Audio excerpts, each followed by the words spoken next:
종놈 주제에 이유를 물어? 어서 태필하거라. 예, 태감나으리. 이것만 있으면 이제 이 나라는 내 것이야. 전기수야담을 찾아주셔서 감사합니다. 구독과 좋아요는 사랑입니다. 이야기 한 판 시작해보겠습니다. 조선 중종 연간 한양북촌에는 대대로 문과 급제자를 배출한 김진사 댁이 있었습니다. 비록 지금은 벼슬길에 나아가지 못하고 집안 살림이나 돌보는 처지였으나 그 집안의 자부심만큼은 여전했지요. 서재에 빼곡히 들어찬 책들과 대를 이어 내려온 글씨들이 그 증거였습니다. 이 댁에는 석필이라는 산호비가 있었습니다. 본래 이름이 무엇이었는지는 본인도 기억하지 못했지요. 어릴 적 부모를 여의고 7살에 이 댁으로 팔려온 뒤 주인 나리께서 지어주신 이름이 석필이었습니다.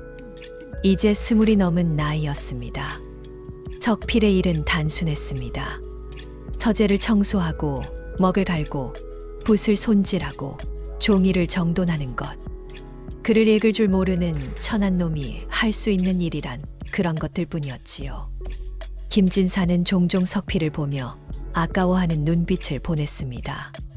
그 시선의 의미를 석필은 정확히 알지 못했으나 나리께서 자신을 아끼신다는 것만큼은 알 수 있었습니다.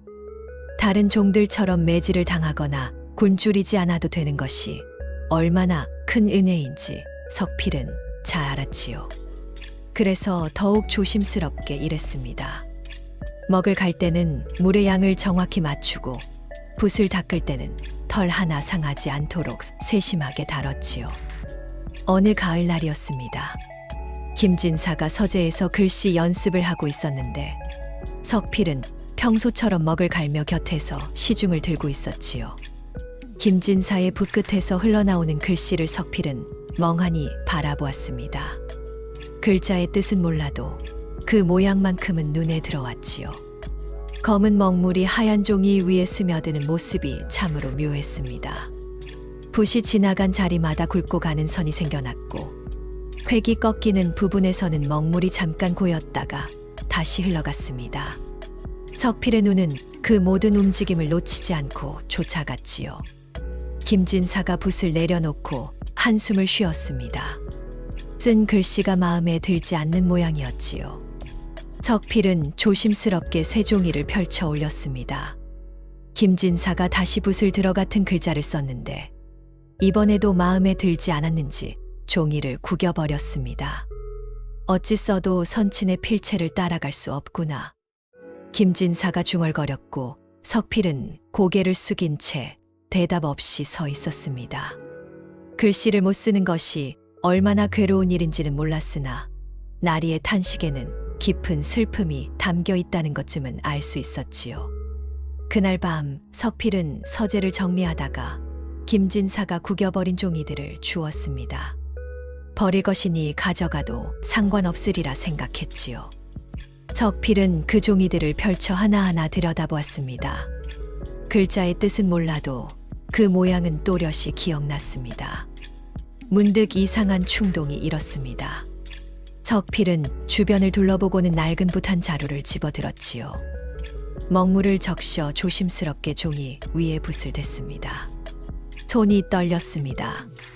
붓 끝에서 먹물이 번지며 종이를 적셨지요. 석필은 숨을 참고 낮에 본 글씨를 떠올렸습니다. 김진사가 붓을 든 각도, 획을 긋는 속도, 붓을 누르는 힘까지 그 모든 것이 눈앞에 선명히 그려졌습니다. 석필의 손이 저절로 움직였지요. 붓끝이 종이 위를 미끄러지듯 지나갔습니다. 첫 획을 그었습니다. 길게 내려 긋는 세로획이었지요. 석필은 자신도 모르게 입을 벌린 채 그 선을 바라보았습니다. 낮에 본 김진사의 글씨와 똑같았습니다. 아니, 단순히 비슷한 것이 아니라 정확히 같았지요. 심장이 빠르게 뛰었습니다. 석필은 다시 붓을 들어 두 번째 획을 그었습니다. 가로로 짧게 긋는 획이었는데 이번에도 완벽했습니다. 세 번째, 네 번째 획을 이어갔고 마침내 한 글자가 완성되었지요. 석필은 자신이 쓴 글자와 낮에 본 글자를 나란히 놓고 비교했습니다. 똑같았습니다. 털끝만큼도 다르지 않았지요. 글자의 뜻은 몰라도 그 모양만큼은 완벽하게 재현해낸 것입니다. 손이 떨렸습니다. 이게 무슨 일인가 싶었지요. 글을 배운 적도 없고 붓을 제대로 잡아본 적도 없는 천한 놈이 어찌 이런 일을 해낼 수 있단 말입니까? 석필은 황급히 종이를 구겨 품속에 넣었습니다. 이 일을 들키면 큰일 날 것 같았지요. 그날 밤 석필은 잠을 이루지 못했습니다. 자신에게 이런 재주가 있다는 사실이 믿기지 않았고 동시에 두려웠습니다. 천한 놈이 양반의 글씨를 흉내낸다는 것, 그것만으로도 죽을 죄가 아니겠습니까?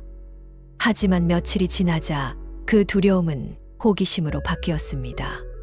석필은 서재를 정리하며 틈틈이 버려진 종이들을 모았고 밤이 되면 몰래 글씨를 베꼈었지요. 김진사의 글씨뿐만 아니라 서재에 걸린 선친의 글씨, 집안에 보관된 옛 문서들의 글씨까지. 한 번 본 글씨는 어떤 것이든 그대로 재현해낼 수 있었습니다. 석필은 자신의 재주가 신기하기도 했지만 한편으로는 쓸모없는 것이라 여겼습니다. 글을 못 읽는 놈이 글씨를 잘 쓴들 무슨 소용이 있겠습니까? 그저 재미삼아 연습할 뿐이었지요. 그러던 어느 날이었습니다. 김진사가 급히 석필을 불렀습니다. 서재로 들어간 석필은 나리의 굳은 표정을 보고 무언가 큰일이 생겼음을 직감했지요. 김진사의 손에는 편지 한 통이 들려 있었고 그 종이가 미세하게 떨리고 있었습니다. 석필아. 김진사가 처음으로 석필의 이름을 불렀습니다. 평소라면 그저 이놈아라 불렀을 텐데 이번에는 달랐지요. 석필은 더욱 긴장한 채 고개를 숙였습니다. 네, 나리. 석필이 떨리는 목소리로 대답했습니다.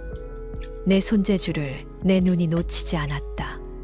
밤마다 서재에서 무얼 하는지 다 알고 있었느니라. 김진사가 낮게 말했습니다.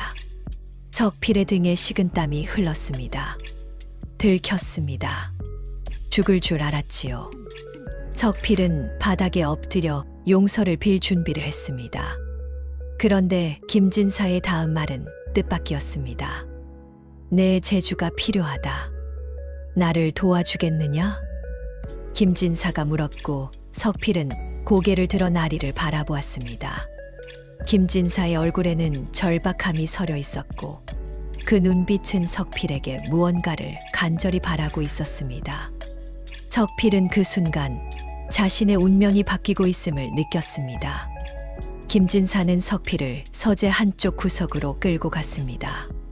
그곳에는 오래된 나무 괴짝 하나가 놓여 있었지요.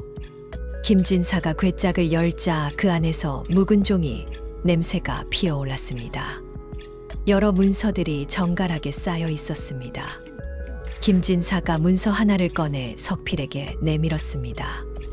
아니, 정확히는 내던지듯 건넸지요. 석필은 황급히 그것을 받아들었습니다. 글자의 뜻은 알 수 없었으나 글씨의 모양만큼은 눈에 들어왔습니다. 힘있고 당당한 필체였지요. 이 글씨를 똑같이 베껴 써라. 김진사가 차갑게 명령했습니다. 석필은 조심스럽게 고개를 끄덕이며 문서를 살폈지요. 무슨 일인지 알고 싶었으나 감히 물을 수가 없었습니다. 김진사는 석필을 위아래로 훑어보더니 코웃음을 쳤습니다. 천한 것이 주제도 모르고 내 주둥이는 입 다물고 손만 놀리면 그만이다.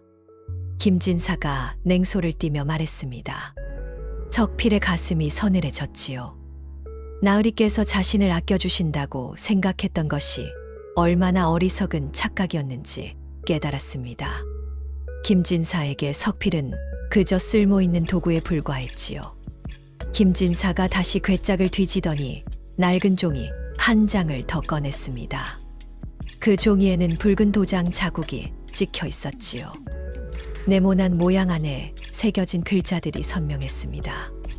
이 도장도 똑같이 만들어 와야 한다. 마을에 도장 새기는 장인이 있다. 김진사가 명령조로 말했습니다. 석필은 도장 자국을 들여다보며 그 모양을 눈에 담았지요. 김진사가 주머니에서 은자 몇 냥을 꺼내 바닥에 던졌습니다. 은자가 땅에 떨어지며 쨍그랑 소리를 냈지요. 도장 만드는 값이다. 주어라. 김진사가 말했고 석필은 무릎을 꿇고 바닥에 은자를 주었습니다. 굴욕적이었지만 어쩔 도리가 없었지요. 김진사는 그런 석필을 내려다보며 냉정하게 말했습니다. 일을 제대로 해내면 상을 주마. 하지만 실수하거나 입을 놀리면 내 목이 달아날 줄 알아라. 석필은 온몸이 굳었습니다. 김진사의 목소리에는 장난기라곤 없었지요. 석필이 떨리는 목소리로 대답했습니다. 네, 나으리. 명심하겠습니다. 김진사는 손을 휘저어 석필을 내쫓았습니다. 사흘 안에 모든 것을 끝내라는 명령과 함께 말이지요. 석필은 문서와 도장 자국이 찍힌 종이를 품에 넣고 서재를 나왔습니다. 마음이 무거웠지요. 자신이 무슨 일에 휘말린 것인지는 정확히 알 수 없었으나 분명 위험한 일이라는 것만큼은 느낄 수 있었습니다. 석필은 그날 밤부터 작업에 들어갔습니다. 자신이 묵는 좁은 방에서 촛불을 켜고 글씨를 연습했지요. 문서에 적힌 필체를 눈에 담고 손에 익히고 완벽하게 재현하기 위해 밤을 새웠습니다. 처음에는 손이 떨렸습니다. 실수하면 어떻게 될지 두려웠지요. 하지만 점점 붓질이 안정되었습니다. 석필의 손은 본 것을 그대로 재현하는 데 타고난 재주가 있었습니다. 며칠이 지나자 문서의 글씨와 구별할 수 없을 정도로 완벽하게 베낄 수 있게 되었지요. 이제 도장이 문제였습니다. 석필은 도장 자국이 찍힌 종이를 품에 넣고 마을로 향했습니다. 장인의 집은 마을 끝자락에 있었지요. 낡은 집이었으나 안에서는 정과 망치 소리가 규칙적으로 들려왔습니다. 나이 지긋한 장인이 나와 석필을 보더니 무슨 일인지 물었습니다. 석필은 종이를 꺼내 보여주었지요. 장인은 도장 자국을 자세히 들여다보았습니다. 그러더니 만들 수 있다며 사흘이면 되겠다고 했습니다. 석필은 은자를 건넸습니다. 장인은 은자를 받아들고 다시 도장 자국을 살폈습니다. 그런데 문득 장인의 눈빛이 이상하게 변했습니다. 어디서 구한 것이냐고 조심스럽게 물었지요. 석필은 가슴이 철렁했습니다. 뭔가 잘못된 것 같았지요. 석필은 그냥 주인 나으리께서 시키신 일이라고 얼버무렸습니다. 장인은 한참을 석필을 바라보더니 고개를 끄덕였습니다. 알았다며 사흘 후에 오라고 했지요. 하지만 장인의 목소리에는 뭔가 꺼림칙한 기운이 서려 있었습니다. 석필은 불안한 마음을 안고 집으로 돌아왔지요. 사흘이 지났습니다. 석필은 다시 장인의 집을 찾아갔습니다. 장인은 작은 보자기에 싼 도장을 건넸지요. 석필이 보자기를 풀어 도장을 확인했습니다. 완벽했습니다. 종이에 찍힌 자국과 털끝만큼도 다르지 않았지요. 석필은 안도의 한숨을 내쉬었습니다. 석필이 인사하고 돌아서려는데 장인이 낮은 목소리로 조심하라고 말했습니다. 그 도장은 평범한 것이 아니라고 했지요. 석필은 뒤를 돌아보았으나 장인은 이미 집 안으로 들어가 버렸습니다. 석필은 불길한 예감을 느끼며 김진사 댁으로 돌아갔습니다. 김진사는 도장을 받아들고 만족스러운 표정을 지었습니다. 붉은 먹을 묻혀 종이에 찍어보더니 고개를 끄덕였지요. 제법이라며 이제 문서를 쓰라고 명령했습니다. 석필은 먹을 갈고 붓을 들었습니다. 김진사가 불러주는 대로 글자를 하나하나 써 내려갔지요. 물론 석필은 그 뜻을 알지 못했습니다. 그저 김진사가 말하는 소리를 듣고 원본 문서의 글씨체를 그대로 재현할 뿐이었습니다. 한 시즌이 지나자 문서가 완성되었습니다. 김진사는 그 문서를 들고 찬찬히 살펴보았지요. 얼굴에 만족스러운 미소가 번졌습니다. 흠잡을 데가 없다며 이것이면 충분하다고 했습니다. 그리고 김진사는 석필을 날카롭게 쳐다보며 말했습니다. 오늘 일은 입 밖에 내지 마라. 내가 이 일을 발설하는 순간 너뿐만 아니라 내 목숨과 관련된 모든 것이 사라질 줄 알아라. 김진사의 목소리는 얼음장보다 차가웠습니다. 석필은 온몸에 소름이 돋았지요. 석필이 떨리는 목소리로 명심하겠다고 대답했습니다. 김진사는 손을 휘저어 석필을 내보냈습니다. 석필은 서재를 나오며 뒤를 돌아보았습니다. 김진사는 위조한 문서를 들고 만족스러운 표정으로 미소 짓고 있었지요. 석필은 자신이 큰 죄를 저질렀다는 것을 알았습니다.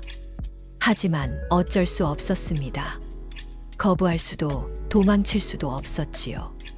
석필은 그날 밤 자신의 운명이 이제 김진사의 소나귀에 완전히 넘어갔음을 깨달았습니다. 그리고 장인의 말이 계속 머릿속을 맴돌았습니다. 그 도장은 평범한 것이 아니라던 그 말이 말이지요. 석필이 위조한 문서는 효과가 있었습니다. 김진사는 그 문서를 들고 관하로 향했고 며칠 뒤 의기양양한 얼굴로 돌아왔지요. 석필은 멀리서 그 모습을 지켜보았습니다. 김진사의 사촌 형님이라는 양반이 분노한 얼굴로 대문을 나서는 것도 보였습니다. 일은 성공한 모양이었습니다. 석필은 안도의 한숨을 내쉬었지요. 이제 이 일이 끝나고 평범한 일상으로 돌아갈 수 있으리라 생각했습니다. 하지만 그것은 큰 착각이었습니다. 사흘 후 김진사가 다시 석필을 불렀습니다. 석필은 불길한 예감을 느끼며 서재로 들어갔지요.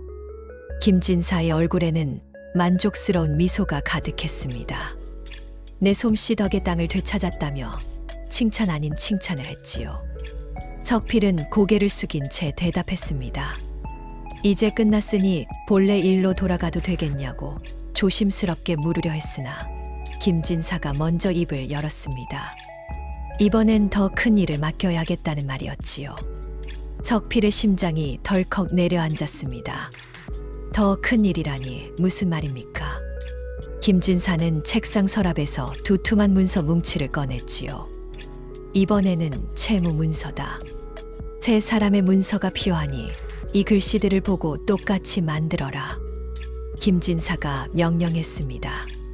석필은 그제야 깨달았지요. 첫 번째 일은 시작에 불과했다는 것을 말입니다. 석필이 떨리는 목소리로 말하려 했으나 김진사가 차갑게 쏘아 붙였습니다. 감히 나으리의 명을 거역하려느냐? 김진사가 말했고 석필은 더 이상 아무 말도 할 수 없었지요. 김진사는 문서 뭉치를 석필에게 던졌습니다. 각기 다른 사람들의 글씨로 쓰인 옛 문서들이었습니다. 김진사는 종이 한 장을 더 건넸지요. 글을 읽을 줄 모르니 내용을 불러주겠다며 김진사가 말했습니다. 석필은 떨리는 손으로 문서들을 받아들었지요. 도망칠 곳도 거부할 방법도 없었습니다. 그날부터 석필은 밤낮으로 위조 작업에 매달렸습니다. 세 사람의 필체를 익히고 각기 다른 글씨체로 채무 문서를 작성했지요. 김진사가 불러주는 내용은 석필이 이해할 수 없는 것들이었으나 그 톤만큼은 알 수 있었습니다. 거짓이었습니다. 첫 번째 사람의 글씨는 떨리고 힘없었습니다. 늙은이의 글씨였지요. 석필은 그 떨림까지 완벽하게 재현했습니다. 두 번째 사람의 글씨는 힘차고 굳셌습니다. 젊은 양반의 글씨였지요. 세 번째 사람의 글씨는 흘려 쓴 초서체에 가까웠습니다. 급하게 쓴 듯한 느낌이었지요. 석필은 며칠에 걸쳐 3개의 문서를 완성했습니다. 도장도 각기 달랐지요. 석필은 도장 장인을 다시 찾아가 3개의 도장을 만들어 달라고 했습니다. 장인은 이번에도 도장 자국들을 보더니 얼굴을 찌푸렸습니다. 뭔가 말하려다가 참는 듯 했지요. 하지만 은자를 받고는 묵묵히 일을 시작했습니다. 사흘 후 석필은 완성된 도장 3개를 받아들었습니다. 김진사는 완성된 문서들을 보고 크게 만족했습니다. 석필의 어깨를 툭 쳤지요. 그것이 칭찬인지 경고인지 알 수 없었습니다. 잘했다며 이제 이 문서들로 돈을 받아낼 수 있겠다고 했습니다. 석필은 불안했지요. 세 사람이 정말로 돈을 빌려갔는지 아니면 김진사가 꾸며낸 일인지 알 수 없었습니다. 하지만 석필은 아무것도 물을 수 없었지요. 며칠이 지나자 소문이 들려왔습니다. 김진사가 마을의 부유한 상인들을 상대로 채무 소송을 냈다는 것이었지요. 그들은 억울함을 호소했으나 김진사가 내민 문서들은 완벽했습니다. 필체도 도장도 종이의 낡은 정도까지 모든 것이 진짜처럼 보였지요. 석필은 마을 사람들의 수군거림을 들으며 가슴이 무거웠습니다. 자신이 만든 거짓 문서 때문에 억울한 사람들이 생겨났다는 것을 알았지요. 하지만 어쩔 수 없었습니다. 이미 돌이킬 수 없는 강을 건넌 것입니다. 어느 날 저녁이었습니다. 석필이 서재를 정리하고 있는데 김진사의 친구라는 양반이 찾아왔습니다. 이판서라는 사람이었지요. 김진사와 이판서는 술을 마시며 이야기를 나눴습니다. 석필은 술상을 준비하며 그들의 대화를 엿들을 수 있었습니다. 이판서가 낮은 목소리로 요즘 돈이 잘 구르는 모양인데 비결이 뭔지 물었지요. 김진사가 술잔을 들며 웃었습니다. 별게 아니라며 잊고 있던 빚을 받아낸 것뿐이라고 했습니다. 이판서가 의미심장하게 웃었습니다. 석필은 그 웃음소리에서 불길함을 느꼈지요. 이판서는 그 문서들이 어디서 나온 건지는 묻지 않겠다며 자신에게도 그런 문서가 필요하다고 했습니다. 물론 그럴 만한 솜씨를 가진 자가 있다면 말이지요. 김진사가 잠시 생각하더니 고개를 끄덕였습니다. 그리고 석필을 불렀지요. 석필아, 이리 와라. 김진사가 말했고 석필은 떨리는 다리로 그들 앞으로 갔습니다. 이판서가 석필을 위아래로 훑어보았지요. 그 눈빛은 마치 물건을 고르는 듯 했습니다. 이판서가 이놈이 그 솜씨를 가진 놈인지 물었습니다. 그렇네. 한 번 본 글씨를 똑같이 베끼는 재주가 있지. 김진사가 대답했습니다. 이판서의 눈이 번뜩였습니다. 석필은 본능적으로 위험을 느꼈지요. 자신이 이제 김진사만의 도구가 아니라 더 많은 사람들에게 이용당하게 되리라는 것을 깨달았습니다. 이판서가 흥미롭다며 자신에게도 좀 빌려달라고 했습니다. 급한 일이 있다고 했지요. 김진사는 잠시 망설이다가 고개를 끄덕였습니다. 사흘만 빌려주지. 다치지 않게 돌려보내게. 김진사가 말했고 이판서가 고개를 끄덕였습니다. 석필은 그 대화를 들으며 온몸이 얼어붙는 것을 느꼈지요. 자신이 이제 사람이 아니라 물건 취급을 받고 있다는 것을 깨달았습니다.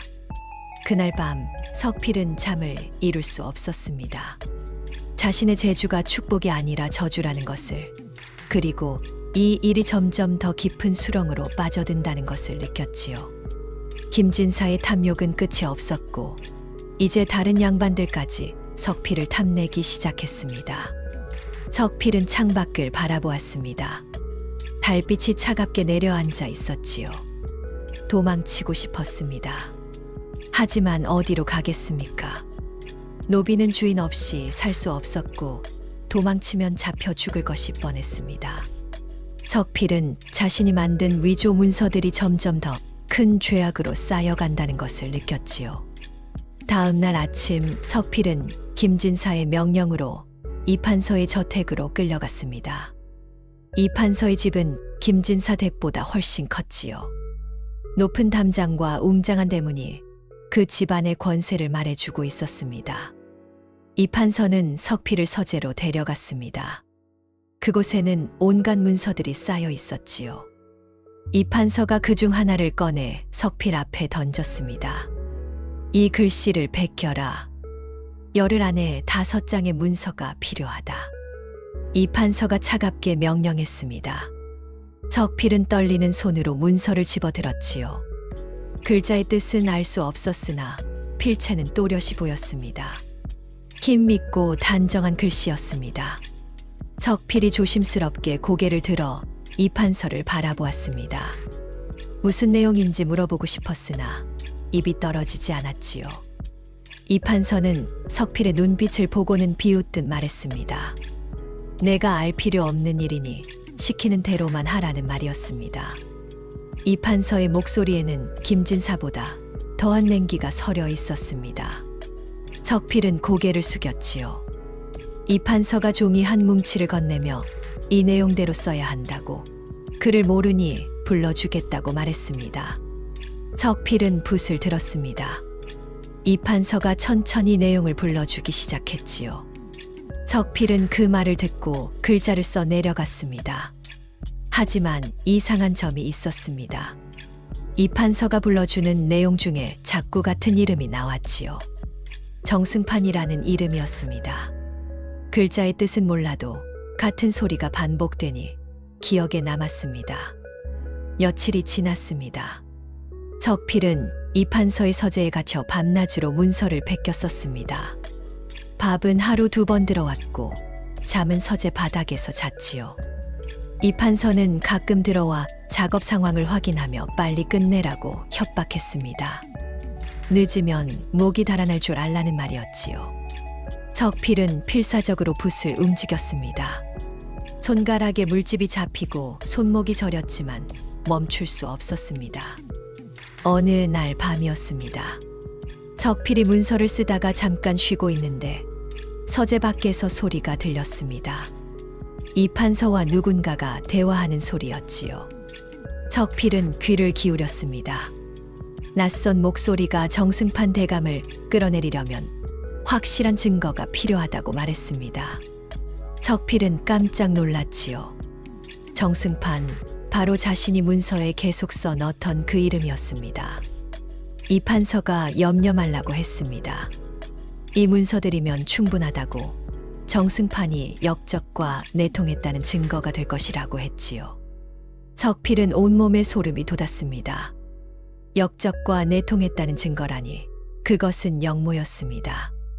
낯선 목소리가 그 문서들이 진짜처럼 보이겠느냐고 의심스럽게 물었습니다.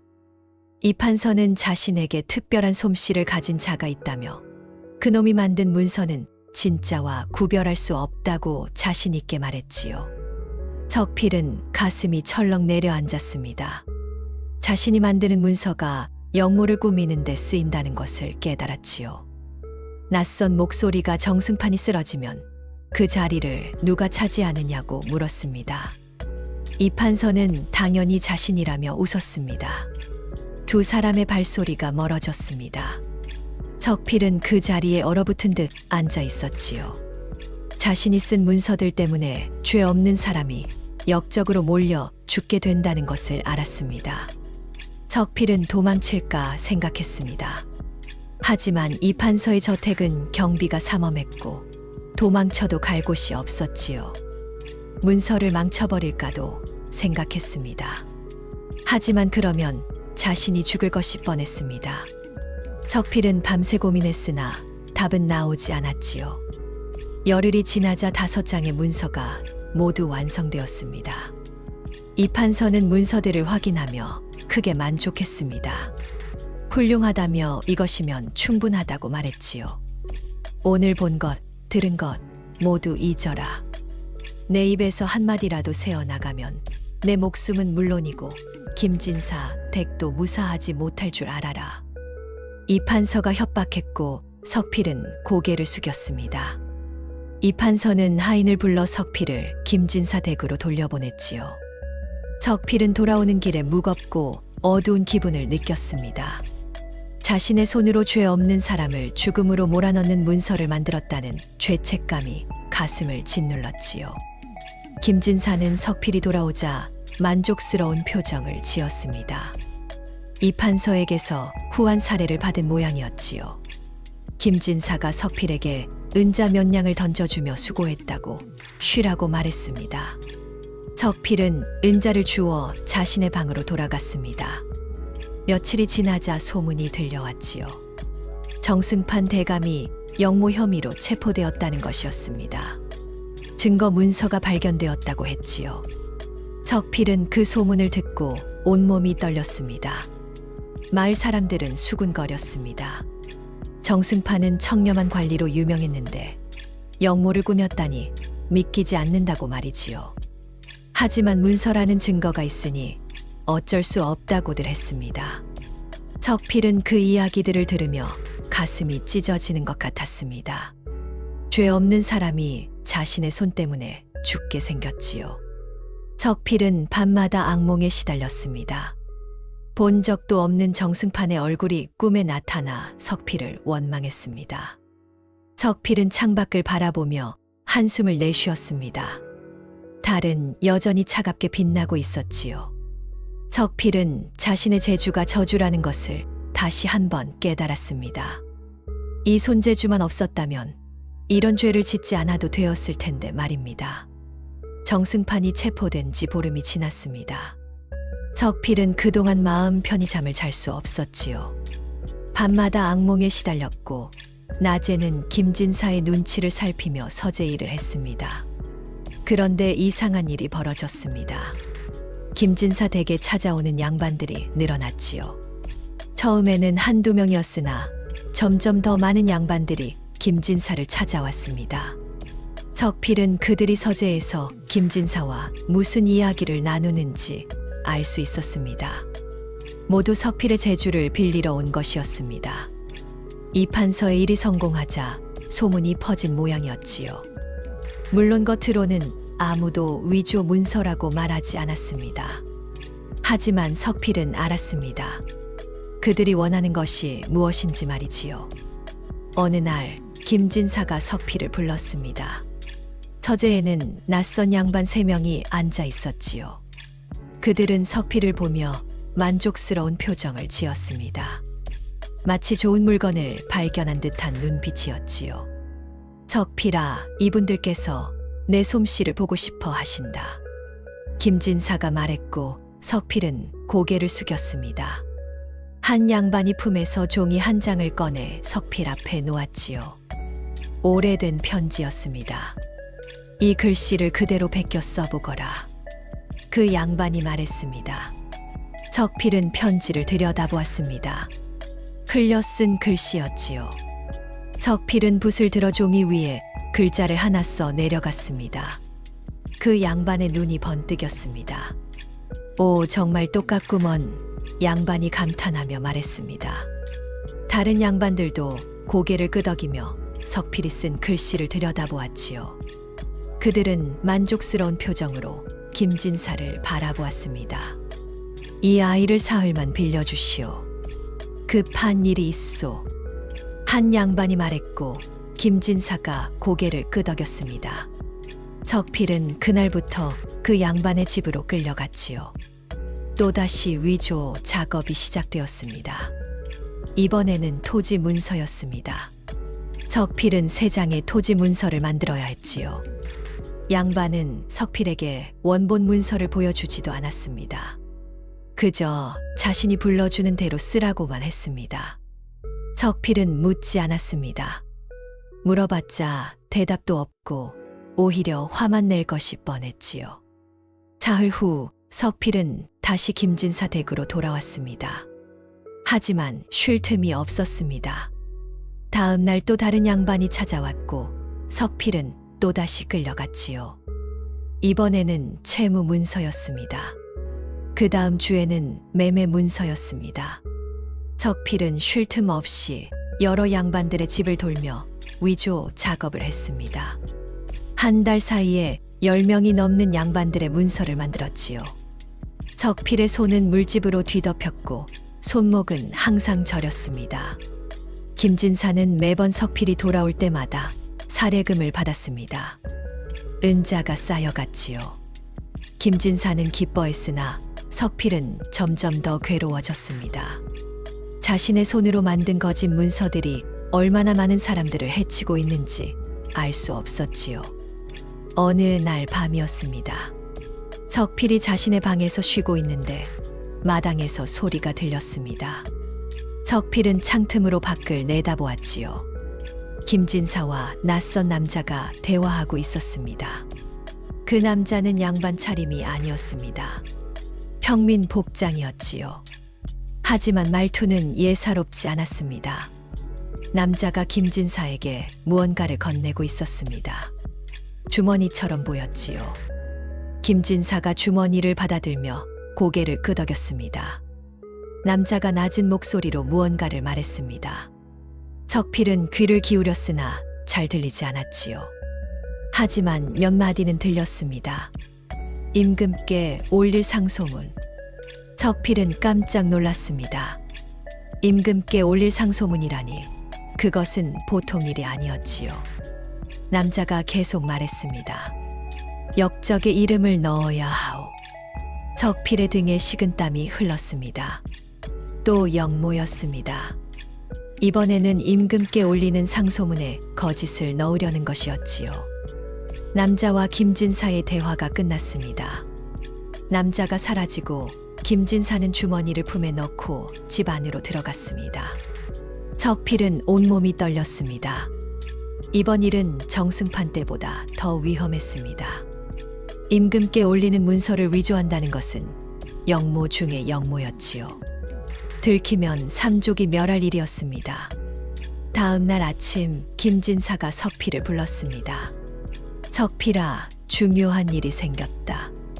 이번에는 각별히 조심해야 한다. 김진사가 말했고 석필은 고개를 숙였습니다. 김진사는 서랍에서 오래된 상소문 한 장을 꺼냈지요. 이것은 30년 전 어느 신하가 임금께 올린 상소문이다. 이 필체를 그대로 베껴 새로운 상소문을 써야 한다. 김진사가 말했습니다. 석필은 상소문을 받아들고 살펴보았습니다. 격식을 갖춘 단정한 글씨였지요. 하지만 30년이나 된 종이라 누렇게 발해 있었습니다. 이번 일은 절대 실패하면 안 된다. 실수하면 너도 나도 죽는다. 김진사가 낮게 말했습니다. 석필은 온몸이 굳었지요. 김진사의 목소리에는 두려움이 섞여 있었습니다. 이번 일이 얼마나 위험한지 김진사도 알고 있었던 것입니다. 석필은 그날부터 상소문 작업에 매달렸습니다. 김진사가 불러주는 내용을 받아 적었지요.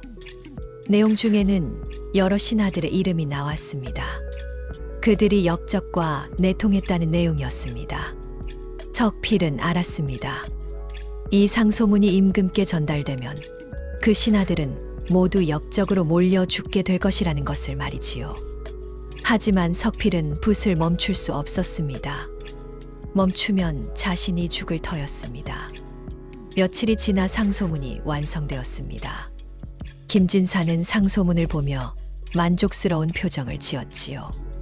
하지만 그 얼굴에는 긴장감도 서려 있었습니다. 잘했다. 이제 이것을 전달하면 모든 게 끝난다. 김진사가 말했습니다. 하지만 석필은 알았습니다. 끝이 아니라는 것을 말이지요. 이것은 또 다른 시작일 뿐이었습니다. 석필은 자신이 점점 더 깊은 수렁으로 빠져들고 있다는 것을 느꼈습니다. 그리고 이제는 돌이킬 수 없는 지경에 이르렀다는 것도 알았지요. 상소문이 완성된 지 며칠 지났습니다. 석필은 김진사 댁에서 평소처럼 서재 일을 하고 있었지요. 하지만 마음은 편치 않았습니다. 자신이 만든 상소문이 어떤 결과를 가져올지 두려웠습니다. 어느 날 저녁 석필은 마을 우물가로 물을 기르러 갔습니다. 해가 지고 어둠이 내려앉을 무렵이었지요.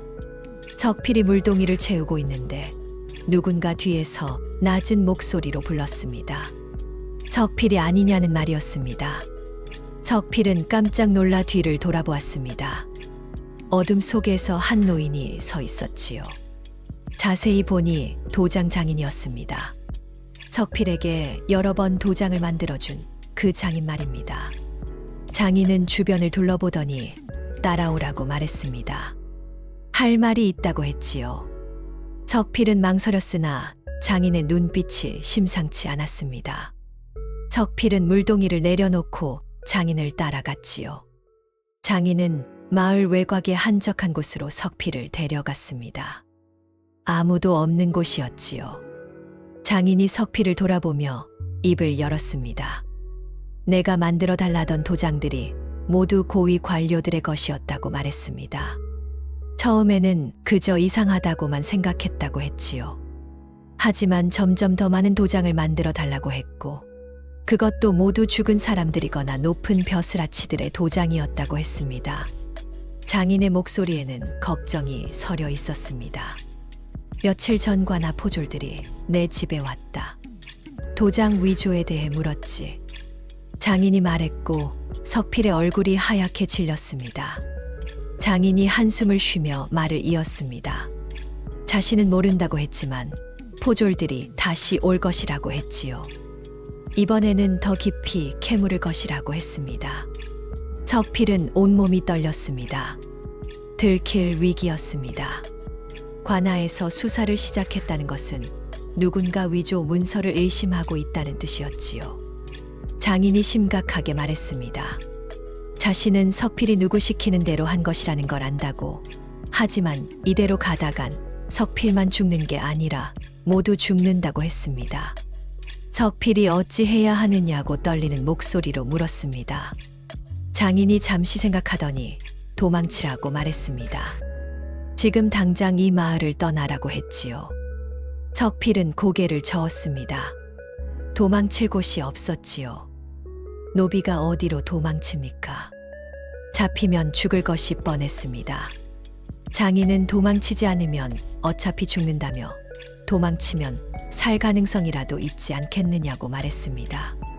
장인이 품에서 작은 주머니를 꺼내 석필에게 건넸습니다. 자신이 모아둔 돈이라며 많지는 않지만 며칠은 버틸 수 있을 것이라고 했습니다. 북쪽으로 가라고, 거기서 새로운 삶을 시작하라고 했지요. 석필은 눈물이 났습니다. 자신에게 이렇게 친절을 베푸는 사람이 있다는 것이 믿기지 않았지요. 석필은 주머니를 받으며 고개를 숙여 절했습니다.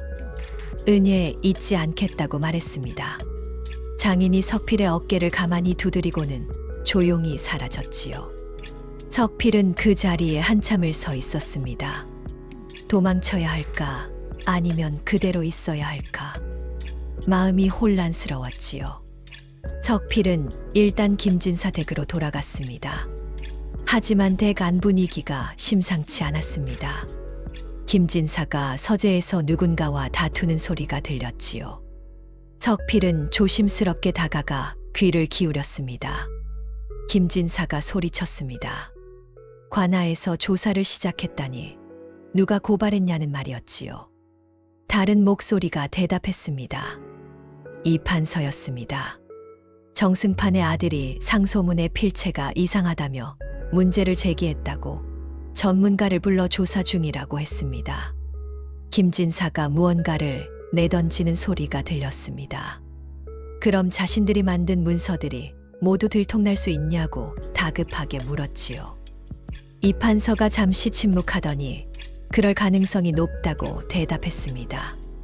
특히 그 노비 석필이 문제라고, 그놈만 잡히면 모든 게 끝이라고 했습니다. 석필은 온몸이 얼어붙었습니다. 이 판서가 계속 말했습니다. 석필을 없애야 한다고, 증거를 남기면 안 된다고 했지요. 김진사가 한참을 침묵하더니 알았다고, 자신이 처리하겠다고 낮게 말했습니다. 석필은 더 이상 듣지 못하고 그 자리를 떠났습니다. 다리가 후들거렸지요. 김진사가 자신을 죽이려 한다는 것을 깨달았습니다. 증거를 없애기 위해서 말이지요. 석필은 자신의 방으로 돌아가 짐을 챙기기 시작했습니다. 많지 않았습니다. 옷가지 몇 벌과 장인이 준 주머니가 전부였지요. 석필은 밤이 깊어지길 기다렸습니다. 한밤중이 되었습니다. 석필은 조심스럽게 방을 나섰습니다. 대문 쪽으로 향했지요. 하지만 대문 앞에 하인 둘이 서 있었습니다. 김진사가 시켜놓은 것이 분명했습니다. 석필은 뒤로 돌아가 담장을 살폈습니다. 뒷담 쪽이 낮았지요. 석필은 조심스럽게 담을 넘었습니다. 떨어지는 소리가 났지만 다행히 아무도 눈치채지 못한 것 같았습니다. 석필은 어둠 속으로 뛰기 시작했습니다. 북쪽으로 장인이 말한 그곳으로 가야 했습니다. 뒤에서 개 짖는 소리가 들렸지요. 누군가 자신이 도망친 것을 알아챈 모양이었습니다. 석필이가 도망쳤다. 찾아라. 김진사의 목소리가 멀리서 들렸습니다. 석필은 더 빨리 뛰었습니다. 숨이 찼지만 멈출 수 없었지요. 뒤에서 횃불 빛이 흔들렸습니다. 추격이 시작된 것입니다.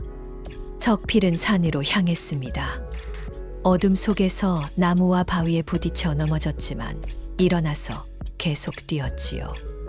살아야 했습니다. 진실을 밝혀야 했습니다. 석필은 그렇게 어둠 속으로 사라졌습니다. 석필은 밤새 산을 헤맸습니다. 뒤에서 들려오던 추격자들의 소리가 점점 가까워졌다가 멀어지기를 반복했지요. 석필은 쉬지 않고 걸었습니다. 발에 물집이 잡히고 옷이 찢어졌지만 멈출 수 없었습니다. 동이 트기 시작했습니다. 석필은 산중턱의 큰 바위 뒤에 몸을 숨겼지요. 숨을 고르며 아래를 내려다보았습니다. 멀리서 사람들이 움직이는 것이 보였습니다. 김진사가 보낸 추격자들이었습니다. 석필은 바위 뒤에 웅크리고 앉아 생각했습니다. 이대로 도망만 칠 수는 없었지요. 언젠가는 잡힐 것이 뻔했습니다. 석필에게 필요한 것은 증거였습니다. 자신이 억지로 위조 문서를 만들었다는 증거, 그리고 김진사와 이판서의 죄를 밝힐 증거 말이지요. 하지만 그런 증거가 어디 있습니까? 석필은 한숨을 내쉬었습니다. 그때 멀리서 말발굽 소리가 들렸지요. 석필은 바위 틈으로 내려다보았습니다. 관복을 입은 관리 한 명이 말을 타고 산길을 오르고 있었습니다. 뒤에는 포졸 서너시 따라오고 있었지요. 석필은 숨을 죽였습니다. 관아에서 나온 사람들이었습니다. 관리 일행은 석필이 숨은 바위 아래쪽에서 멈췄습니다. 김진사가 보낸 추격자들과 마주친 모양이었지요. 석필은 귀를 기울였습니다. 관리가 여기서 무엇을 하느냐고 물었습니다. 추격자 중 한 명이 도망친 종을 찾고 있다고, 주인 나으리의 물건을 훔쳐 달아났다고 대답했지요. 거짓말이었습니다. 석필은 아무것도 훔치지 않았습니다. 관리가 그 종의 이름을 물었습니다. 추격자가 석필이라고 대답했지요. 관리의 얼굴이 굳어졌습니다. 혹시 김진사 댁의 석필을 말하는 것이냐고 다시 물었습니다. 추격자가 그렇다고 하자 관리가 말해서 내렸습니다. 그 석필을 찾는 것은 우리 관아의 일이다.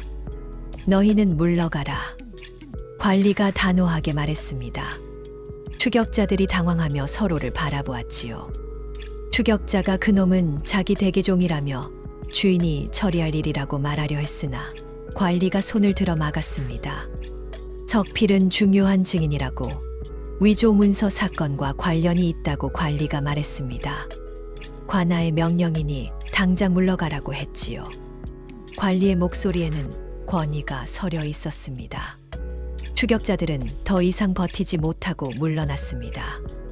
관리는 포졸들에게 석필을 찾으라고 명령했습니다. 하지만 해치지 말고 안전하게 데려오라고 했지요. 포졸들이 고개를 끄덕이며 산속으로 흩어졌습니다. 석필은 바위 뒤에서 고민했습니다. 관리에게 나타날까 아니면 계속 숨을까? 석필은 관리의 말을 곱씹었습니다. 중요한 증인이라고 했지요. 위조 문서 사건과 관련이 있다고 했습니다. 그렇다면 관아에서도 이미 위조 문서를 의심하고 있다는 뜻이었습니다. 석필은 결심했습니다. 도망만 치는 것보다 관아에 진실을 말하는 것이 낫겠다고 생각했지요. 석필은 바위 뒤에서 조심스럽게 나왔습니다. 그렇죠. 여기 있습니다. 석필이 떨리는 목소리로 말했습니다.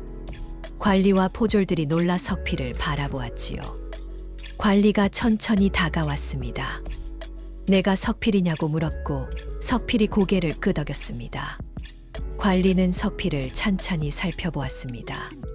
석필의 손을 보더니 고개를 끄덕였지요. 소문대로 글씨를 잘 쓰는 손이라고 말했습니다. 석필은 고개를 숙였습니다.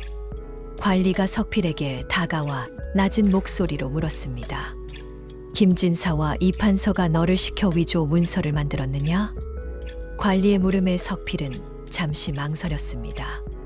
사실대로 말하면 김진사와 이판서는 물론 자신도 죽을 수 있었지요.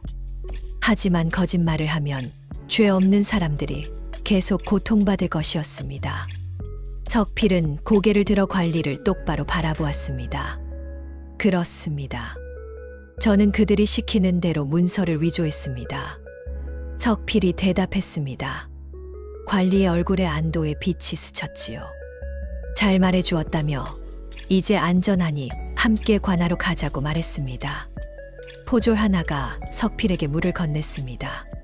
석필은 감사하며 물을 마셨지요. 석필은 관리를 따라 산을 내려갔습니다.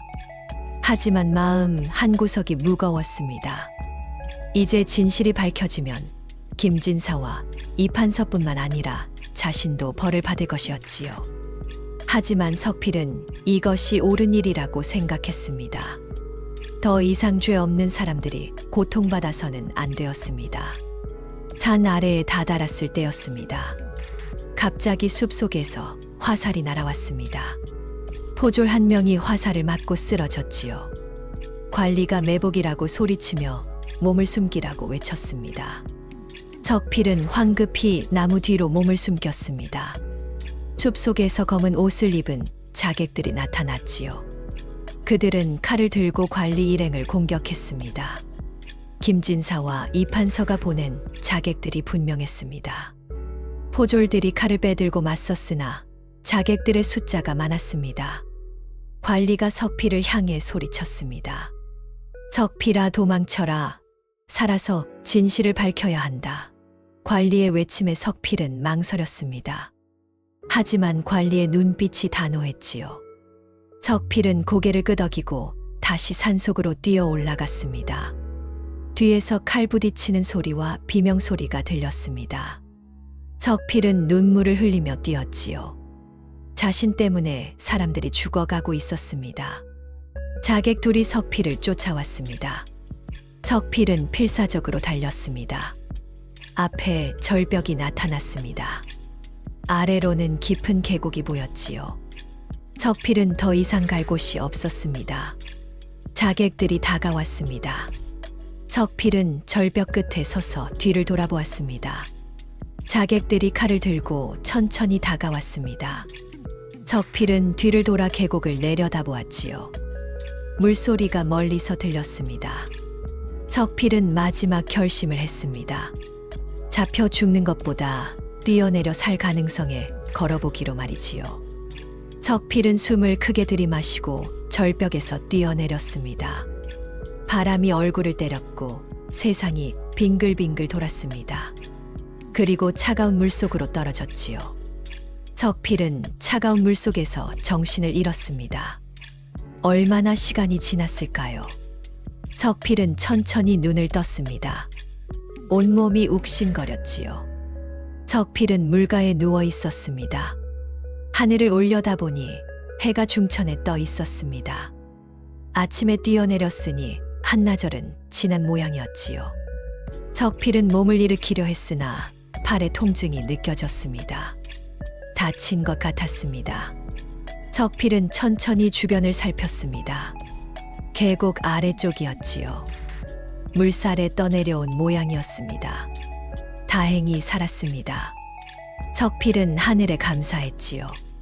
석필이 일어나려는데 누군가 다가오는 소리가 들렸습니다. 석필은 긴장했습니다. 자객들이 따라온 것일까요? 석필은 주변의 나뭇가지를 집어들었지요. 하지만 나타난 사람은 자객이 아니었습니다. 나이 든 스님이었지요.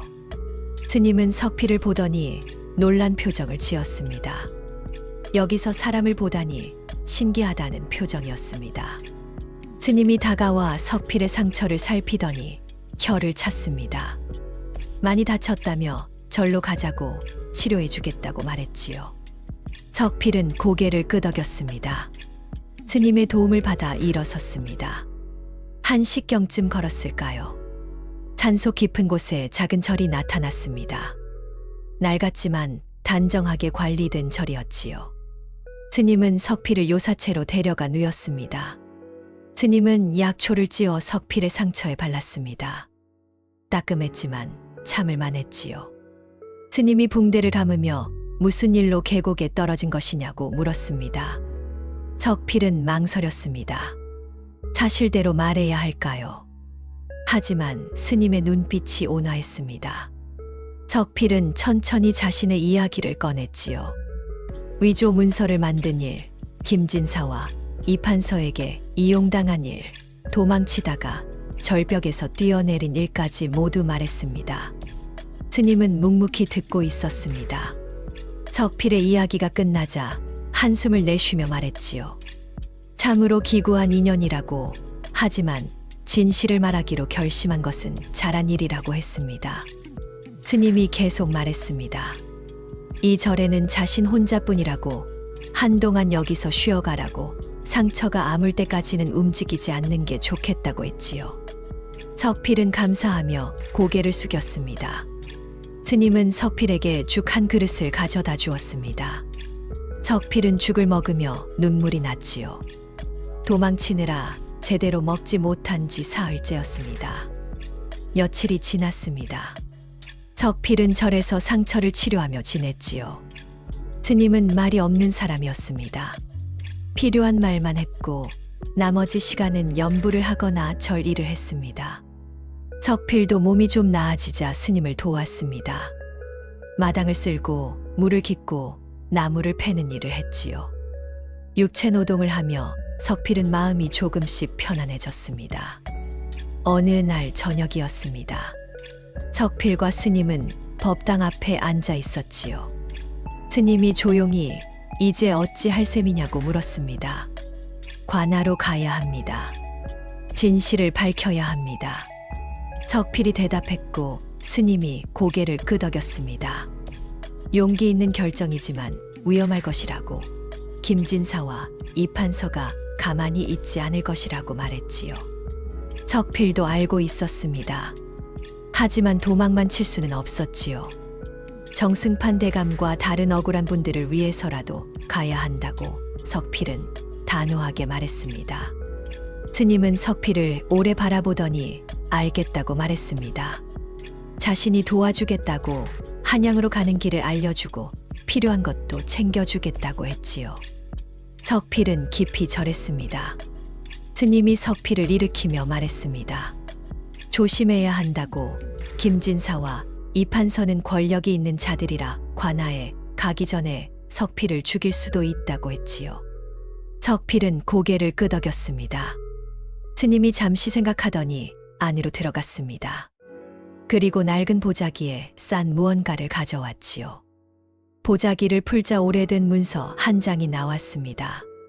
스님이 설명했습니다. 이것은 30년 전 이판서의 아버지가 영모에 연루되었을 때의 문서라고, 당시 이 절의 선대 스님께서 보관하신 것이라고 했지요. 이판서 집안은 원래 영모로 멸문당할 뻔했는데 증거 부족으로 무죄가 되었다고, 이 문서에는 그때의 진실이 담겨 있다고 말했습니다. 석필은 놀라 문서를 바라보았습니다. 이것이 있으면 이판서를 압박할 수 있을지도 모른다는 생각이 들었지요. 석필이 어찌 이런 귀한 것을 주시느냐고 물었습니다. 진실은 언젠가 밝혀져야 하는 법이다. 내가 그 일을 해줄 수 있다면 이 문서도 제 역할을 하는 것이지. 스님이 말했습니다. 석필은 문서를 품에 소중히 넣었지요. 다음 날 새벽 석필은 절을 떠날 준비를 했습니다. 스님이 양식과 옷가지를 챙겨주었습니다. 석필은 스님께 깊이 절하며 은혜를 평생 잊지 않겠다고 말했습니다. 부처님께서 내 길을 지켜주실 것이다. 조심해서 가거라. 스님이 말했고 석필은 고개를 끄덕이고 절을 나섰습니다. 한양으로 가는 길은 멀고 험했습니다. 하지만 석필의 발걸음은 단호했지요. 이제 더 이상 도망치지 않을 것이었습니다. 진실을 밝히고 죄 없는 사람들을 구할 것이었습니다. 석필은 사흘을 걸었습니다. 낮에는 숨어서 쉬고 밤에 이동했지요. 김진사와 이판서의 추격자들을 피하기 위해서였습니다. 마침내 한양이 보였습니다. 높은 성곽과 웅장한 궁궐이 눈에 들어왔지요. 석필은 숨을 고르며 관아를 향해 걸어갔습니다. 이제 모든 것이 결정될 시간이었습니다. 석필은 한양관아 앞에 섰습니다. 큰 건물이었지요. 석필은 떨리는 다리로 관아 문 앞으로 걸어갔습니다. 문지기가 석필을 가로막으며 무슨 일이냐고 물었습니다. 위조 문서 사건에 대해 증언하러 왔습니다. 석필이 떨리는 목소리로 대답했습니다. 문지기의 눈빛이 변했지요. 잠시 기다리라며 안으로 들어갔습니다. 얼마 후 문지기가 나와 석필을 안으로 안내했지요. 석필은 넓은 마당을 지나 관청 건물로 들어갔습니다. 큰 방에는 관복을 입은 관리 서너 명이 앉아 있었지요. 가운데에는 높은 관직으로 보이는 사람이 앉아 있었습니다. 가운데 앉은 관리가 석필에게 내가 석필이냐고 물었습니다. 석필은 바닥에 엎드려 절하며 그렇다고 대답했지요. 관리가 석필을 찬찬히 바라보더니 입을 열었습니다. 산에서 만났던 관리가 석필 이야기를 했다고 자객들에게 습격당해 목숨을 잃을 뻔했으나 다행히 살아났다고 했습니다. 석필은 고개를 숙였지요. 그 관리가 살아났다니 다행이었습니다. 관리가 이제 석필의 이야기를 들어보자고 말했습니다. 김진사와 이판서가 어떤 문서들을 위조하게 했는지 말해보라고 했지요. 석필은 천천히 입을 열었습니다. 석필은 처음 선친의 땅 문서를 위조한 일부터 시작해 채무 문서들, 그리고 정승판 대감을 역적으로 모는 상소문까지 모두 말했습니다. 관리들은 석필의 이야기를 들으며 서로 눈빛을 주고받았지요. 석필이 이야기를 마치자 관리가 물었습니다. 증거가 있느냐고. 석필의 말만으로는 부족하다고. 김진사와 이판서는 권세가 있는 자들이니 확실한 증거가 필요하다고 말했지요. 석필은 품에서 스님이 준 문서를 꺼냈습니다. 그리고 조심스럽게 관리에게 건넸지요. 이것은 30년 전 이판서의 아버지가 영모에 연루되었을 때의 문서입니다. 석필이 말했습니다. 관리가 문서를 받아들어 펼쳐 읽더니 얼굴이 굳어졌지요. 다른 관리들도 문서를 돌려보며 놀란 표정을 지었습니다. 한 관리가 중얼거렸습니다. 이것이 진짜라면 이판서 집안은 원래 역적의 후손이 아니냐고 말이지요. 가운데 앉은 관리가 석필에게 이 문서를 어디서 구했냐고 물었습니다. 석필은 산속절의 스님께서 주셨다고, 선대 스님께서 보관하신 것이라 들었다고 대답했습니다. 관리가 고개를 끄덕이며 다른 관리들과 의논했지요. 잠시 후 관리가 석필을 보며 말했습니다. 김진사와 이판서를 조사하겠다고. 하지만 석필도 위조 문서를 만든 죄가 있으니 일이 끝날 때까지 관아에 머물러야 한다고 했습니다. 석필은 고개를 끄덕였지요. 당연한 일이었습니다. 석필은 포졸들에게 이끌려 관아의 한 방으로 갔습니다. 사흘이 지났습니다. 석필은 방 안에서 기다렸지요. 밖에서 소란스러운 소리가 들렸습니다. 김진사와 이판서를 잡아들이라는 관리의 목소리가 들렸습니다. 곧이어 비명소리와 욕설이 들렸지요. 김진사와 이판서가 잡혀온 모양이었습니다. 석필은 가슴이 두근거렸습니다. 드디어 진실이 밝혀지는 순간이었지요. 얼마 후 포졸이 와서 석필을 데려갔습니다. 큰 신문장으로 갔습니다. 신문장에는 김진사와 이판서가 무릎 꿇고 앉아 있었습니다. 두 사람은 석필을 보자 분노에 찬 눈빛을 보냈지요. 석필은 그 눈빛을 피하지 않고 똑바로 바라보았습니다. 관리가 김진사를 향해 물었습니다. 석필을 시켜 여러 문서를 위조했다는데 사실이냐고 말이지요. 김진사가 소리쳤습니다. 아니옵니다. 그것은 모두 거짓입니다. 저 천한 놈이 제 물건을 훔쳐 달아나면서 꾸며낸 이야기입니다. 김진사가 부정했습니다. 이판서도 끼어들었지요. 천한 노비의 말을 어찌 믿으시냐며 맞장구 쳤습니다. 두 사람의 부정에 관리가 냉소를 지었습니다. 그리고 도장 장인을 불러들였지요. 장인이 들어와 석필을 보고는 안도의 표정을 지었습니다. 관리가 장인에게 물었습니다. 김진사와 이판서의 심부름으로 석필이 여러 도장을 만들어 달라고 했느냐고 말이지요. 장인이 고개를 끄덕이며 그렇다고 대답했습니다. 어떤 도장들이었는지도 자세히 설명했습니다. 김진사의 얼굴이 하얗게 질렸습니다. 이판서는 여전히 부정했지요.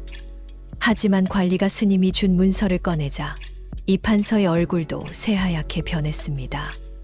관리가 차갑게 말했습니다. 이판서의 아버지는 영모에 연루되어 죽을 뻔했다고 증거를 없애고 간신히 살아났지만 이 문서가 그 증거라고 했지요. 이판서가 입술을 떨며 그것이 어디서 났느냐고 더듬거렸습니다. 관리는 어디서 구했는지는 중요치 않다고 말했습니다. 중요한 것은 이판서가 역적의 후손이면서도 높은 벼슬을 하고 있었다는 것, 그리고 죄 없는 정승판 대감을 역적으로 모는 문서를 만들었다는 것이라고 했지요. 이판서는 더 이상 버티지 못하고 고개를 떨구었습니다. 김진사도 무너졌지요. 바닥에 엎드려 용서해달라고 빌었습니다. 하지만 관리는 냉정했습니다. 그들의 탐욕 때문에 얼마나 많은 사람들이 고통받았는지 아느냐고. 정승판 대감은 억울하게 옥에 갇혔고 여러 상인들은 재산을 빼앗겼다고. 그 모든 죄를 어찌 용서하겠느냐고 말했습니다. 관리가 판결을 내렸습니다. 김진사와 이판서는 유배형에 처해졌지요. 모든 재산은 몰수되고 그들이 빼앗은 것들은 원래 주인에게 돌려주기로 했습니다. 정승판 대감은 석방되어 복권되었습니다. 억울하게 고통받던 사람들도 명예를 되찾았지요. 석필은 그 광경을 바라보며 안도의 한숨을 내쉬었습니다. 드디어 진실이 밝혀졌지요. 정의가 실현되었습니다. 하지만 석필의 마음 한구석은 여전히 무거웠습니다. 자신도 죄를 지었다는 사실은 변하지 않았으니까요. 관리가 석필을 불렀습니다. 이제 석필의 처벌을 결정할 차례였습니다. 관리가 석필을 앞으로 나오라고 했습니다. 석필은 떨리는 다리로 앞으로 걸어 나가 무릎을 꿇고 고개를 숙였지요. 관리가 말했습니다. 석필도 위조 문서를 만든 죄가 있다고. 비록 강요에 의한 것이었으나 죄는 죄라고 했지요. 석필은 고개를 끄덕였습니다. 당연한 말이었습니다. 하지만 관리가 계속 말했습니다. 석필이 용기를 내어 진실을 밝혔고 그 덕분에 억울한 사람들을 구할 수 있었다고. 이것은 큰 공이라고 했지요. 그리고 석필이 강요에 못 이겨 한 일이니 참작할 여지가 있다고 말했습니다. 석필아, 너는 자유의 몸이 되었다. 노비 신분에서 벗어나 양인이 되는 것을 허락한다. 관리가 말했습니다. 석필은 귀를 의심했지요. 자유의 몸이라니, 양인이 된다니 믿기지 않았습니다. 관리가 계속 말했습니다. 석필의 재주를 아끼는 바이니 관아에서 문서를 정리하는 일을 맡기고자 하는데 받아들이겠느냐고 물었지요. 석필은 눈물이 났습니다. 자신 같은 죄인을 이렇게 대해주다니 감사할 따름이었지요. 하지만 석필은 말했습니다. 은혜 잊지 않겠습니다. 하지만 제 손은 많은 거짓을 만들었습니다. 이 손으로 다시 글을 쓴다는 것이 두렵습니다. 석필이 떨리는 목소리로 말했습니다. 관리가 잠시 생각하더니 대답했습니다. 석필의 손은 거짓도 만들었지만 진실도 밝혔다고. 이제 그 손으로 올바른 일을 하면 되지 않겠느냐고 말했지요. 석필은 깊이 절하며 받아들이겠다고 말했습니다. 석필은 관할을 나왔습니다. 자유의 몸이 되어 처음으로 한양거리를 걸었지요. 해가 저물고 있었습니다. 노을이 아름다웠습니다. 석필은 북촌 쪽으로 걸어가 도장 장인을 찾아갔습니다. 장인은 석필이 살아 돌아온 것을 보고 크게 기뻐했지요. 석필은 장인께 깊이 절했습니다. 장인의 도움이 없었다면 여기까지 올 수 없었을 것입니다. 석필은 장인과 함께 저녁을 먹으며 그간의 일을 이야기했습니다. 장인은 석필이 양인이 되었다는 말을 듣고 크게 기뻐했지요. 석필이 올바른 길을 선택했다며 칭찬했습니다. 장인이 이제 무엇을 할 것이냐고 물었습니다. 석필은 관아에서 문서 일을 맡게 되었다고 대답했지요. 그리고 한 가지 더 하고 싶은 일이 있다고 말했습니다. 석필은 글을 배우고 싶다고 했습니다. 지금까지는 글자의 모양만 베꼈지만 이제는 그 뜻도 알고 싶다고 말했지요. 장인이 좋은 생각이라며 고개를 끄덕였습니다. 며칠 후 석필은 정승판 대감을 찾아갔습니다. 대감은 옥에서 풀려나 집으로 돌아와 있었지요. 석필은 대문 앞에서 한참을 망설였습니다. 자신이 만든 거짓 문서 때문에 대감이 고통받았으니 용서를 구해야 할지 말아야 할지 몰랐습니다. 결국 석필은 용기를 내어 문을 두드렸습니다. 하인이 나와 누구냐고 물었고 석필이 자신의 이름을 말하자 놀란 표정을 지었지요. 잠시 후 하인이 돌아와 석필을 안으로 안내했습니다. 정승판 대감은 사랑채에 앉아 있었습니다. 나이든 양반이었지만 눈빛은 맑고 강인했지요. 석필은 대감 앞에 무릎을 꿇고 깊이 절했습니다. 소인은 석필이옵니다. 제 손으로 대감님을 역적으로 모는 문서를 만들었습니다. 용서를 구하러 왔습니다. 석필이 떨리는 목소리로 말했습니다. 대감은 한참 동안 석필을 바라보았지요. 그리고 고개를 들라고 말했습니다. 석필이 조심스럽게 고개를 들자 대감이 말했습니다. 내가 진실을 밝히지 않았다면 나는 역적으로 죽었을 것이다. 내 용기 덕분에 나는 명예를 되찾았다. 오히려 내가 내게 감사해야 하지 않겠느냐.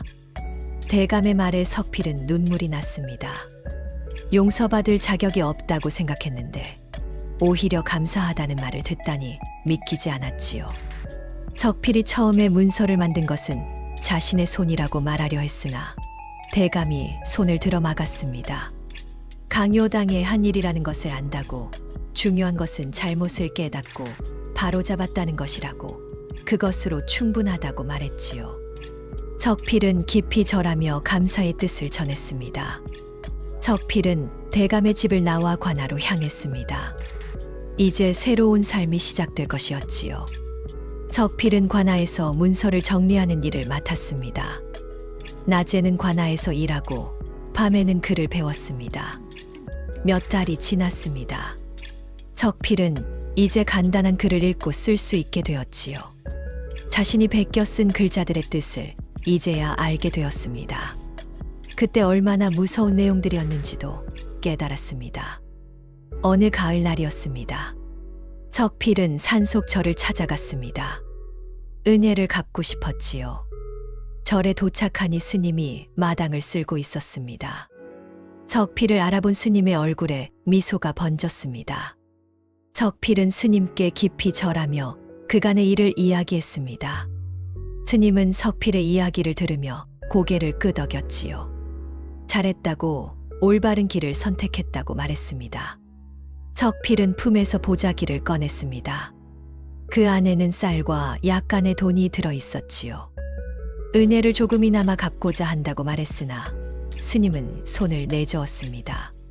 필요 없다고, 석필이 잘 살아가는 것이 더 큰 보답이라고 말했지요. 석필은 하루를 절에서 보내고 다음 날 한양으로 돌아갔습니다. 가는 길에 석필은 생각했습니다. 자신의 손이 만든 거짓 때문에 많은 사람들이 고통받았지만 그 손으로 진실을 밝히고 사람들을 구했다는 것을 말이지요. 석필은 다짐했습니다. 앞으로는 이 손으로 올바른 일만 하겠다고, 다시는 거짓을 만들지 않겠다고 말입니다. 한양에 도착한 석필은 관아로 향했습니다. 새로운 하루가 시작될 것이었지요. 석필은 당당하게 걸었습니다. 이제는 더 이상 천한 노비가 아니었습니다. 자유로운 양인이었고 진실을 지키는 사람이었습니다. 교훈 석필의 이야기는 이렇게 끝이 났습니다. 한때 조선 최고의 문서 위조범이었던 노비는 이제 정의를 지키는 관아의 서리가 되었지요. 옛말에 전화위복이라 했습니다. 재앙이 바뀌어 오히려 복이 된다는 뜻이지요. 석필의 재주는 처음에는 저주처럼 보였습니다. 그 재주 때문에 악인들에게 이용당하고 죄 없는 사람들을 해쳤으니까요. 하지만 석필은 용기를 내어 진실을 밝혔습니다. 잘못을 깨닫고 바로잡았지요. 그 결과 저주였던 재주는 축복이 되었습니다. 많은 사람들을 구했고 자신도 자유를 얻었습니다. 우리는 모두 어떤 재주를 가지고 있습니다. 그 재주를 어떻게 쓰느냐는 우리의 선택에 달려 있지요. 악인의 손에 들어가면 재주는 해를 끼치는 도구가 됩니다.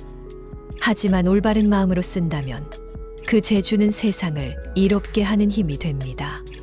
석필은 자신의 손으로 더 이상 거짓을 만들지 않았습니다. 오직 진실만을 기록했지요.